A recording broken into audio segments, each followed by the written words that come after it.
Welcome दोस्तों, आज हो गया है 3 नवंबर 2020 मंगलवार का दिन। बात करेंगे आज के मुख्य समाचार, बड़ी खबरें, केवल और केवल काम की खबरों का अपडेट लेने वाले हैं। सभी खबरें बहुत ही ज्यादा महत्वपूर्ण और सिलेक्ट करके लाई गई है। 70 साल बाद करवा चौथ पर बन रहा है ऐसा योग, इसको लेकर भी हम बड़ी जानकारी जानेंगे। 30 नवंबर तक लॉकडाउन को बढ़ा दिया गया है, इसको लेकर भी बड़ी खबर आ रही है। साथ ही कोरोना वायरस को लेकर ऐसी चौंकाने वाली खबरें आ रही है जिन्हें जान लेना हमें बेहद ज्यादा जरूरी है। दिवाली पर पटाखों पर रोक लगाने को लेकर जो अपडेट खबर आई है उसके बारे में भी डिटेल लेंगे। साथ ही सरकार की ओर से नए नियम, बड़ी घोषणा और बड़ा ऐलान की जानकारी आ रही है, उसके बारे में डिटेल लेंगे। हड़ताल को लेकर भी बड़ी खबर आ रही है। एलपीजी गैस सिलेंडर को लेकर बड़ी काम की खबर आ चुकी है एक बार फिर से। साथ ही फ्लैट खरीदने वालों के लिए बड़ी राहत की खबर आई है। रेल यात्रियों से जुड़ी महत्वपूर्ण खबर आ रही है। स्कूल फीस को लेकर महत्वपूर्ण खबर आ रही है। सभी राज्यों से जुड़ी हुई महत्वपूर्ण खबर और अपडेट जानकारी हम लेने वाले हैं। पेटीएम चलाने वाले यूजर्स के लिए बड़ी काम की खबर आ रही है। साथ ही प्राइवेट सेक्टर में काम करने वाले लोगों के लिए भी बड़ी काम की खबर और अपडेट है। किसान भाइयों से जुड़ी महत्वपूर्ण खबरें, बिहार, उत्तर प्रदेश, गुजरात चुनाव को लेकर भी अपडेट खबरें जो आ रही है उसके बारे में जानकारी हम लेंगे। विद्यार्थियों के लिए स्कॉलरशिप को लेकर बड़ी काम की खबर आई है। व्हाट्सएप चलाने वालों के लिए भी बहुत ही महत्वपूर्ण खबर आ रही है। व्हाट्सएप पर जो हम चैट करते हैं, इस चैट को लेकर बहुत बड़ी काम की खबर आ रही है। और हाँ दोस्तों, इन खबरों के अलावा भी अलग अलग राज्यों से आ रही बहुत ही महत्वपूर्ण और सिलेक्टेड और भी ज्यादा खबरें हम जानेंगे, तो पूरा वीडियो आपको ध्यान से आखिर तक देखते रहना है। खबरों की शुरुआत करेंगे आप लोगों के प्यार भरे से लाइक और शेयर के बटन के साथ। हमारी टीम की मेहनत और उत्साहवर्धन के लिए इस वीडियो पर एक प्यार भरा सा लाइक का बटन जरूर दबाना दोस्तों, और ज्यादा से ज्यादा फेसबुक और व्हाट्सएप पर भी इस वीडियो को जरूर शेयर करते रहना, ताकि आप लोगों का प्यार और सपोर्ट हमें मिलता रहे और आप लोगों की जो कम्युनिटी है वो लगातार ऐसे ही ग्रो होती रहे। तो आइए दोस्तों, बिना टाइम विलंब किए चलते हैं आज की पहली बड़ी खबर। करवा चौथ 2020 को लेकर अपडेट जानकारी आ चुकी है। 70 साल बाद करवा चौथ पर बन रहा है ऐसा योग, और इस बार व्रत करने वाली महिलाओं को मिलेगा हजारों गुना अधिक फल। जी हाँ दोस्तों, इस बार करवा चौथ का व्रत और पूजन बहुत ही विशेष है, क्योंकि इस बार 70 साल बाद ऐसा योग बन रहा है। इस दिन रोहिणी नक्षत्र और मंगल का योग एक साथ आ रहा है। करवा चौथ पर रोहिणी नक्षत्र का संयोग होना अपने आप में एक अद्भुत योग है। ज्योतिष के अनुसार ये योग करवा चौथ को और अधिक मंगलकारी बना रहा है, और इससे करवा चौथ व्रत करने वाली महिलाओं को पूजन का जो फल है वो हजारों गुना अधिक मिलेगा। करवा चौथ के दिन इस बार चंद्रोदय रात 8:16 पर होगा, जिसमें आप चंद्रमा को अर्घ्य देकर अपना करवा चौथ का व्रत पूरा कर सकते हैं। पंचांग के अनुसार इस दिन चतुर्थी तिथि का प्रारंभ 4 नवंबर 2020 की सुबह 4:24 पर होगा, और चतुर्थी तिथि की समाप्ति अगले दिन 5 नवंबर 2020 को सुबह 6:14 पर होगी। विवाहित रिश्ते के प्रेम और पवित्रता का प्रतीक करवा चौथ का पर्व बुधवार 4 नवंबर को धूमधाम से मनाया जाएगा, और इस दिन सुहागिनें पति की दीर्घायु और कुशलता के लिए निर्जला व्रत रखती हैं। करवा चौथ को लेकर नवविवाहित जोड़ों में भी खासा उत्साह देखा जा रहा है, और ऐसी मान्यता है कि सुहागिनों के त्याग और तप का फल उन्हें अवश्य प्राप्त होता है। भगवान शिव, पार्वती और गणेश भगवान की पूजा की जाती है। करवा चौथ की आपको ढेर सारी हार्दिक शुभकामनाएं और बधाइयां। आगे बढ़ते दोस्तों, शुरुआत करते हैं खबरों का सिलसिला। पहली बड़ी खबर वेदर न्यूज टुडे यानी मौसम की जानकारी के साथ। आज का मौसम कैसा रहेगा? संपूर्ण भारत का 3 नवंबर 2020 का मौसम पूर्वानुमान आप देख सकते हैं। अगले 24 घंटों के दौरान मणिपुर और मिजोरम में कुछ स्थानों पर हल्की से मध्यम बारिश जारी रहने की संभावना है। 1-2 स्थानों पर भारी बरसात की गतिविधियां भी देखने को मिल सकती हैं। इसके अलावा त्रिपुरा, नागालैंड, असम के कुछ इलाके, आंतरिक तमिलनाडु, केरल और अंडमान निकोबार द्वीप समूह में भी कुछ जगहों पर हल्की से मध्यम बौछारें दर्ज की जा सकती हैं। पूर्वोत्तर भारत के बाकी इलाके, दक्षिणी आंतरिक कर्नाटक में 1-2 स्थानों पर हल्की बरसात होने का अनुमान है। राजधानी दिल्ली में प्रदूषण से राहत की उम्मीद अगले 24 घंटों के दौरान भी नहीं है, और ये स्वास्थ्य के लिए हानिकारक स्तर पर ही बना रहेगा। उत्तर पश्चिम और मध्य भारत के अधिकांश इलाकों में न्यूनतम तापमान सामान्य से नीचे ही बना रहेगा।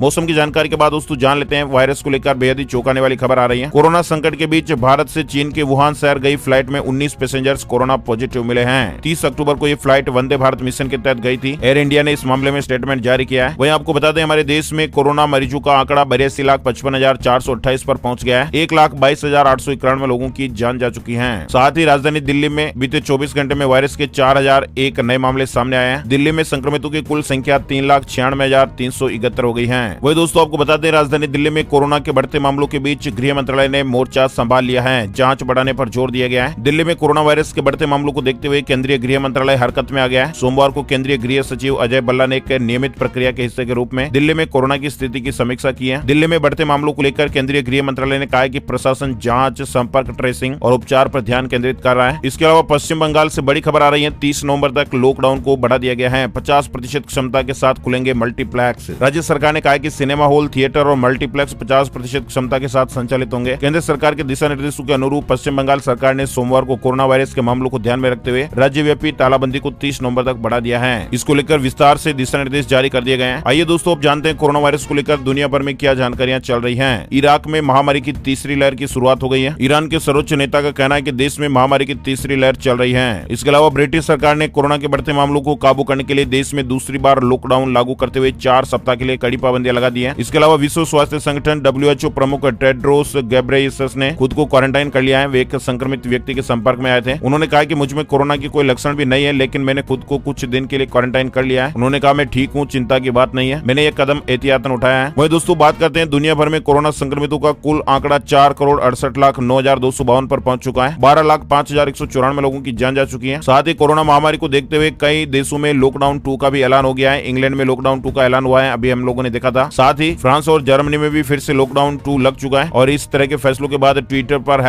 लॉकडाउन 2 टॉप ट्रेंड करने लगा था। अब दोस्तों बात करते हैं आगे महत्वपूर्ण और बड़ी खबरों की। पहली बड़ी खबर आप देख पा रहे हैं, 1 दिसंबर से दुकानों पर नहीं मिलेगी खुली सिगरेट और बीड़ी। सरकार ने प्रतिबंध लगा दिया है। 1 दिसंबर से राजधानी में बीड़ी सिगरेट को खुला बेचने पर पूरी तरह प्रतिबंध लग जाएगा। दिल्ली एनसीआर को लेकर ये अपडेट आप देख पा रहे हैं। और इसके बाद पान गुटखा की दुकानों पर कोई भी ग्राहक 1-2 सिगरेट नहीं खरीद पाएंगे। बीड़ी सिगरेट को खुला बेचने पर पूरी तरह से रोक लगा दी जाएगी। इस तरह की अपडेट खबर आ रही है। इसके अलावा बड़ी खबर, दिवाली में पटाखों पर प्रतिबंध के लिए केंद्र व यूपी समेत 4 राज्यों को एनजीटी का नोटिस। जी हां, वायु प्रदूषण के हालत देखते हुए 7 नवंबर से 30 नवंबर तक पटाखों पर प्रतिबंध लगाने की मांग पर राष्ट्रीय हरित अधिकरण ने सोमवार को केंद्र सरकार, उत्तर प्रदेश, हरियाणा, दिल्ली और राजस्थान सरकार को नोटिस जारी करके जवाब मांगा है। एनजीटी ने पूछा है कि क्या लोगों के स्वास्थ्य और पर्यावरण के हित को देखते हुए पटाखों के इस्तेमाल पर प्रतिबंध लगाया जाना चाहिए। दोस्तों आपको क्या लगता है, पटाखों पर प्रतिबंध लगना चाहिए या कोई अन्य और विकल्प खोजा जाना चाहिए? कमेंट बॉक्स में अपनी राय और सुझाव जरूर बताइएगा। बड़ी खबर, राजधानी दिल्ली में प्रदूषण रोकने के लिए बड़ा फैसला लिया गया है। दिल्ली के मुख्यमंत्री अरविंद केजरीवाल का यह अहम ऐलान हुआ है। मतलब दोस्तों राजधानी दिल्ली के नए इंडस्ट्रियल एरिया में किसी भी मैन्युफैक्चरिंग यूनिट को अब इजाजत नहीं मिलेगी। सर्विस और हाईटेक इंडस्ट्रीज को ही इजाजत दी जाएगी। दिल्ली सरकार ने प्रदूषण पर रोक लगाने के मकसद से सोमवार को इस तरह का बड़ा ऐलान किया है और ऐसे में अब नए इंडस्ट्रियल एरिया में नई मैन्युफैक्चरिंग यूनिट्स नहीं लग पाएंगी। केवल और केवल सर्विस सेक्टर और हाईटेक इंडस्ट्रीज को यूनिट लगाने की इजाजत होगी। मुख्यमंत्री ने बताया कि इस तरह के प्रस्ताव को केंद्र सरकार के पास भी भेजा गया था, जहां से मंजूरी मिल गई है। केंद्र सरकार ने दिल्ली के मास्टर प्लान 2021 में संशोधन किया और संशोधन का गजट नोटिफिकेशन जारी कर दिया गया है। और नोटिफिकेशन के मुताबिक दिल्ली के अंदर अब कोई भी औद्योगिक गतिविधि केवल हाईटेक और सर्विस आधारित उद्योग तक ही सीमित रहेगी। हाईटेक और सर्विस आधारित उद्योगों में कौन कौन से उद्योग शामिल हैं उसकी जानकारी आप देख सकते हैं। बड़ी खबर, दिल्ली से अन्य राज्यों के लिए मंगलवार से शुरू होगी अंतर्राज्यीय बस सेवा, यात्री लाभ ले पाएंगे। देश की राजधानी दिल्ली के कश्मीरी गेट, आनंद विहार और सराय काले खां आईएसबीटी से मंगलवार से अंतर्राज्यीय बस सेवा की शुरुआत होगी और इसके लिए तैयारियां पूरी हो चुकी हैं। दिल्ली सरकार के मंत्री समूह द्वारा इस पर सोमवार को फैसला लिया गया था और फैसले के अनुसार मंगलवार से इस तरह की सेवाएं शुरू हो जाएगी। बड़ी खबर आ रही है, राजधानी दिल्ली में डॉक्टरों के बाद अब नर्सों ने भी हड़ताल का ऐलान कर दिया है। वेतन न मिलने के विरोध में उत्तरी नगर निगम के हिंदू राव, कस्तूरबा गांधी और राजन बाबू टीबी अस्पताल की सभी नर्स ने अनिश्चितकालीन हड़ताल पर जाने का ऐलान किया है। इसके अलावा बड़ी खबर आ रही है दोस्तों एलपीजी गैस सिलेंडर को लेकर। जैसा कि हमने आपको बताया था, गैस कनेक्शन से अगर लिंक नहीं है आपका मोबाइल नंबर तो भी आपको मिलेगा सिलेंडर। डीएसी जो है वो फिलहाल अनिवार्य नहीं रहेगा। तेल कंपनियों ने 1 नवंबर 2020 से देश में बदलने वाला रसोई गैस सिलेंडर से जुड़ा एक अहम जो बदलाव है, डिलीवरी ऑथेंटिकेशन कोड, यानी आपके मोबाइल पर जो ओटीपी आने वाला जो सिस्टम है उसको फिलहाल के लिए टाल दिया गया है। इसलिए अब यदि किसी भी उपभोक्ता का मोबाइल नंबर गैस कनेक्शन के साथ में लिंक नहीं है तो परेशान होने की जरूरत नहीं है। तकनीकी दिक्कतों को देखते हुए फिलहाल इसे अनिवार्य नहीं किया गया है, जबकि पहले कंपनियों ने 1 नवंबर से दिल्ली एनसीआर और 100 स्मार्ट सिटी में सिलेंडर की डिलीवरी के लिए 1 नवंबर से ग्राहकों को ओटीपी कोड दिखाना अनिवार्य किया था। आगे बढ़ते हैं दोस्तों, बड़ी खबर, नया फीचर आ रहा है व्हाट्सएप में, आ रहा है एक डिसअपियरिंग वाला फीचर। 7 दिन बाद अपने आप ही गायब हो जाएंगे आपके मैसेज। व्हाट्सएप लंबे समय से अपने डिसअपियरिंग फीचर पर काम कर रहा है और डिसअपियरिंग फीचर आने के बाद यूजर्स को 7 दिन बाद चैट से अपने आप मैसेज गायब करने की सुविधा मिलेगी। व्हाट्सएप इस फीचर को जल्दी रोल आउट करने वाला है और इसकी जानकारी व्हाट्सएप ने अपने FAQ पेज पर दी है और कंपनी के मुताबिक डिसअपियरिंग मैसेज की सुविधा एंड्रॉइड और iOS यूजर्स को मिलेगी। और व्हाट्सएप का जो ये मैसेज डिसअपियरिंग फीचर है वो इंडिविजुअल चैट और ग्रुप चैट दोनों के लिए रहेगा और हालांकि ग्रुप चैट में केवल एडमिन ही इस तरह के फीचर को इस्तेमाल कर पाएंगे। और भी डिटेल जानकारी इस फीचर को लेकर आप स्क्रीन पर देख पा रहे हैं। बड़ी खबर, फ्लैट खरीदारों को ऐसी से बड़ी राहत मिली है। पोजीशन में देरी होने पर कंज्यूमर कोर्ट में दाखिल कर सकेंगे मुकदमा। फ्लैट खरीदारों को बड़ी राहत देते हुए सोमवार को सुप्रीम कोर्ट ने एक आदेश में कहा कि अब पोजीशन में देरी होने पर वे कंज्यूमर कोर्ट में भी मामला दर्ज कर सकते हैं और मुआवजा हासिल कर सकते हैं। सुप्रीम कोर्ट ने कहा कि उपभोक्ता अदालतों को इस मामले में आदेश देने का अधिकार है। आगे बढ़ते हैं, बड़ी खबर, railway board chairman VK Yadav ने अनारक्षित टिकट और वेटिंग लिस्ट टिकट को लेकर बड़ा बयान दिया है। रेलवे बोर्ड के चेयरमैन ने सोमवार को एक प्रेस कॉन्फ्रेंस में बताया कि अनारक्षित टिकट या वेटिंग लिस्ट टिकट पर यात्रा करने की इजाजत नहीं है। ऐसे में आप भी यात्रा करने जा रहे हैं तो इस बात का ध्यान रखें। अगर आपकी वेटिंग टिकट यात्रा वाले दिन कंफर्म नहीं हुई तो ट्रेन चलने से 4 घंटे पहले उसे रद्द करवा दें, अन्यथा आपको फिर नुकसान भी हो सकता है। रेलवे चेयरमैन ने यह भी कहा कि अभी 736 स्पेशल ट्रेनें चलाई जा रही हैं, 2276 मुंबई सब अर्बन ट्रेनें चलाई जा रही हैं। साथ ही त्योहारों को देखते हुए 436 फेस्टिव स्पेशल ट्रेनें भी चलाई जा रही हैं और ये ट्रेनें 30 नवंबर तक चलेंगी। इसके अलावा प्रेस कॉन्फ्रेंस में उन्होंने ये भी कहा कि ट्रेनों में वेटिंग लिस्ट को कम करने की काफी जरूरत है। इसके अलावा बड़ी खबर आ रही है कि फीस बढ़ोतरी सहित स्कूलों की मनमानी पर लगेगा अंकुश, सभी राज्यों में गठित होगा SSSA। खबर आ रही है कि स्कूली शिक्षा की गुणवत्ता को मजबूत बनाने के लिए सभी राज्यों में एक स्वतंत्र प्राधिकरण का गठन होगा। फिलहाल इसे राज्य विद्यालय मानक प्राधिकरण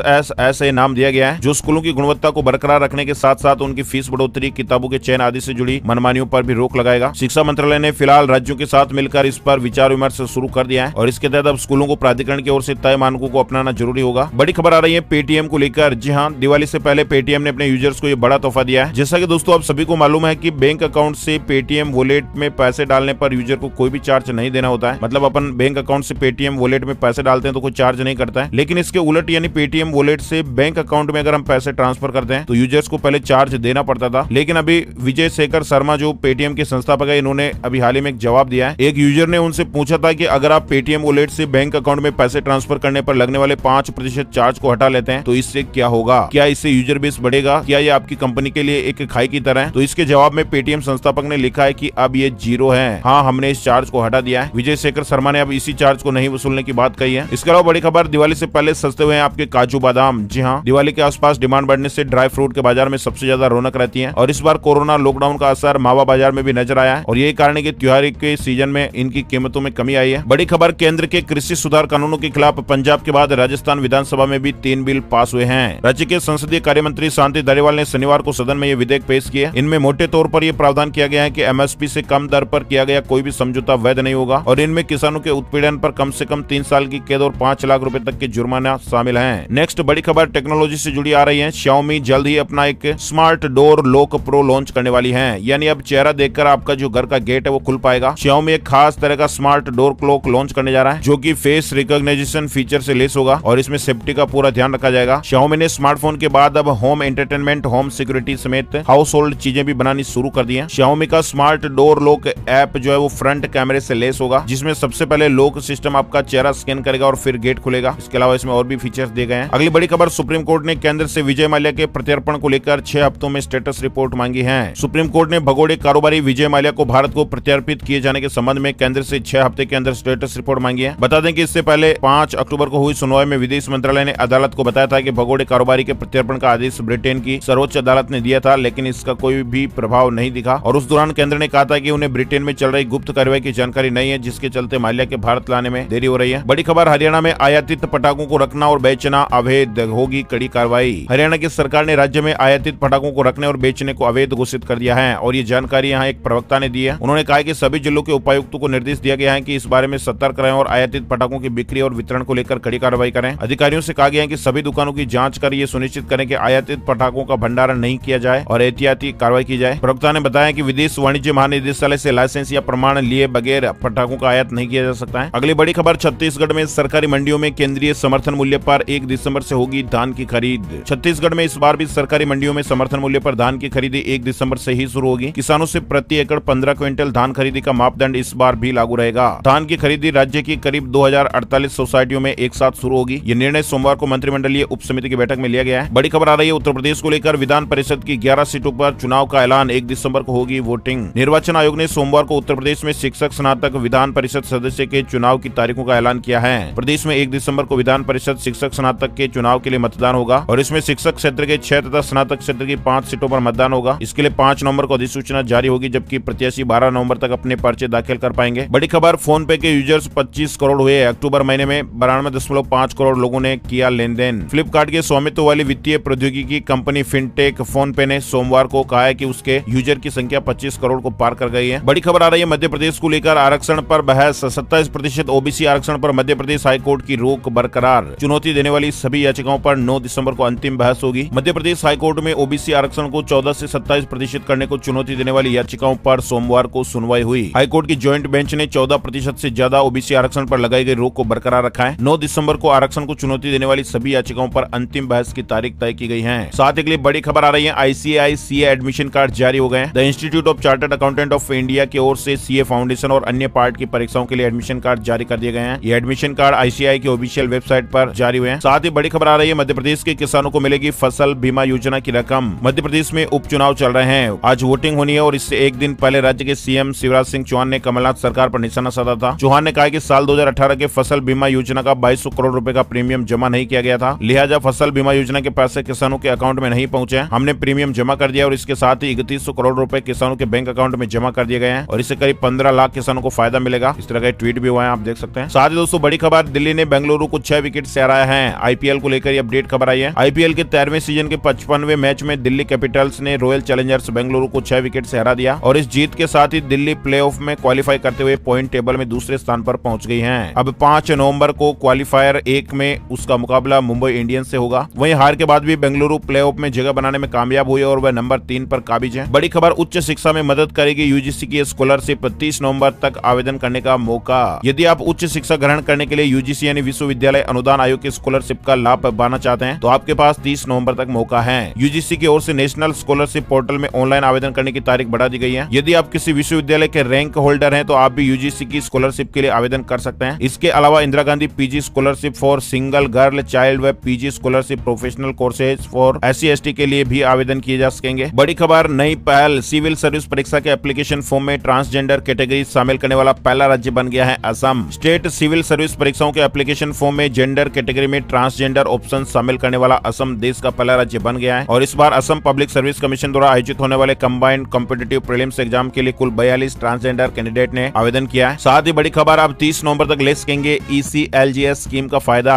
MSME को होगा ये फायदा। केंद्र सरकार ने emergency credit line guarantee scheme ECLGS की मियाद 1 महीने बढ़ाकर 30 नवंबर 2020 कर दी है। साथ ही दोस्तों राजस्थान को लेकर खबर आ रही है, निजी स्कूल संचालकों का ऐलान, 5 नवंबर से सभी स्कूल अनिश्चितकाल दिनों के लिए बंद रहेंगे। 7 माह से चली आ रही निजी स्कूलों, सरकार और अभिभावकों की फीस के मुद्दे को लेकर रस्साकसी अब गंभीर मोड़ पर पहुंच गई है। फीस के अभाव में राजस्थान के सभी निजी स्कूलों की आर्थिक स्थिति अब बदहाल हो गई है। राजस्थान के सभी निजी स्कूल संगठनों की बदहाल आर्थिक स्थिति के चलते अब आगामी 5 नवंबर से विद्यालयों का संचालन संपूर्ण रूप से बंद करने को मजबूर है। Forum of private school of Rajasthan के बैनर तले निजी स्कूल संचालकों ने सोमवार को घोषणा करते हुए कहा है, 5 नवंबर से स्कूल अनिश्चितकाल के लिए बंद रहेंगे, ऑनलाइन क्लास भी नहीं होगी। स्कूल संचालकों ने कहा कि हाई कोर्ट की एकल पीठ के आदेश को तत्काल लागू किया जाए। साथ ही सरकार ने मांगे नहीं मानी तो 50,000 स्कूलों के 11 लाख कर्मचारी आंदोलन करने के लिए उतरेंगे। बड़ी खबर, RPSC ने युवाओं को बड़ी सौगात दी है। राजस्थान में असिस्टेंट प्रोफेसर के 918 पदों पर 31 विषयों में भर्ती निकाली गई है। गवर्नमेंट जॉब्स को लेकर अपडेट है। इसके अलावा दोस्तों राजस्थान में 6, 7, 8 नवंबर को होगी पुलिस कांस्टेबल भर्ती परीक्षा।